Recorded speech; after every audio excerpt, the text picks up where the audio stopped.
निश्चितपणे आम्ही महानगरपालिकेचा पाठपुरावा करत होतो आणि महानगरपालिकेने सकारात्मक प्रतिसाद देत त्यांना नोटीस बजावली होती 15 दिवसापूर्वी आणि कुठलेही कागदपत्र सादर करता न आल्यामुळे त्या प्राणी संग्रहालयावर काल महानगरपालिकेने अनधिकृत बांधकाम प्रकरणी कारवाई केली। आणि सर्वात महत्त्वाची गोष्ट म्हणजे परवा सन्माननीय वनमंत्री श्री मुनगंटीवार साहेब यांची सुद्धा आम्ही भेट घेतली।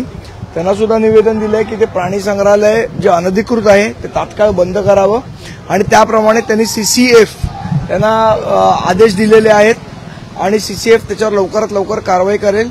कारण जे खालचे वनाधिकारी आहेत ते एक नंबरचे भ्रष्टाचारी आहेत। त्यांना ती क्लिप दाखवली आम्ही जी मगर येत होती तरी ते ऍक्सेप्ट करायला तयार नाहीत। काय त्यांची आर्थिक लागेबंद मला माहित नाही, म्हणून आम्हाला सन्माननीय वनमंत्र्यांकडे त्यांची तक्रार करावी लागली। संदीप, त्याचबरोबर आज शिवाजी पार्कच्या प्रश्नावर सुद्धा महानगरपालिकेच्या अधिकाऱ्यांबरोबर राज ठाकरे यांची भेट होती आहे।